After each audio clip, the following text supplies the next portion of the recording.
નમસ્કાર, આપ જોઈ રહ્યા છો નેશન પ્લસ ન્યૂઝ. હું છું આપની સાથે હિરલ પંડ્યા. અરવલ્લી જિલ્લાની સરકારી કચેરીઓમાં પોતાના નાના મોટા કામ અર્થે આવતા ગરીબ અને સામાન્ય નાગરિકોને છેતરીને વચેટિયાઓ દ્વારા ચલાવવામાં આવતી ઉઘાડી લૂંટ પર આખરે જિલ્લા વહીવટી તંત્રે મોટો પ્રહાર કર્યો છે. છેલ્લા લાંબા સમયથી અરવલ્લી જિલ્લાના મોડાસા સહિતના વિસ્તારોની સરકારી કચેરીઓમાંથી વ્યાપક ફરિયાદો ઉઠી રહી હતી કે અંતરિયાળ ગામડાઓમાંથી આવતા અશિક્ષિત અને ભોળા નાગરિકોને વિવિધ દાખલાઓ, જમીનના દસ્તાવેજો કે સર્ટિફિકેટ ઝડપી કઢાવી આપવાની લાલચ આપીને વચેટિયાઓ મોટા પાયે નાણાકીય ભ્રષ્ટાચાર આચરી રહ્યા છે. વચેટિયાઓ અરજદારોને વહીવટી પ્રક્રિયાનો ડર બતાવી ગેરમાર્ગે દોરતા હતા અને કચેરીઓની અંદર પણ ગેરકાયદેસર રીતે ઘૂસીને સરકારી કામગીરીમાં દખલગીરી કરતા હોવાનું સામે આવ્યું છે.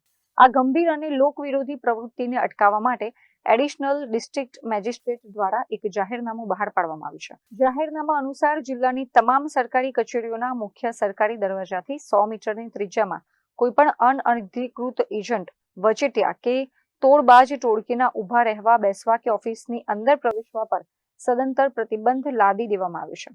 આ નવું જાહેરનામું આગામી 2 જૂન 2026 થી લઈને 31 જુલાઈ 2026 સુધીના 2 મહિનાના સમયગાળા માટે કડક રીતે અમલી બનાવવામાં આવશે.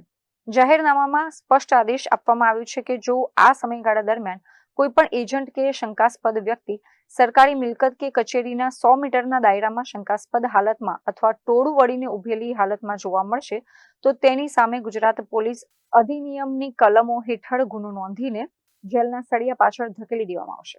આ હુકમના કડક અમલીકરણ માટે જિલ્લા પોલીસ વડાને પણ તમામ કચેરીઓ બહાર વિશેષ પોલીસ બંદોબસ્ત અને સરપ્રાઇઝ ચેકિંગ હાથ ધરવા માટે સૂચના આપી દેવામાં આવી છે.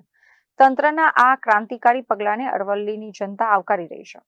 મહેન્દ્ર પ્રસાદ, નેશન પ્લસ ન્યૂઝ, અરવલ્લી. સમાચારોના સતત અપડેટ મેળવવા માટે અમારી નેશન પ્લસ ન્યૂઝની યુટ્યુબ ચેનલને સબસ્ક્રાઇબ કરો, બેલ આઇકન દબાવો અને જોડાયેલા રહો ફેસબુક, ઇન્સ્ટાગ્રામ અને ટ્વિટર પર.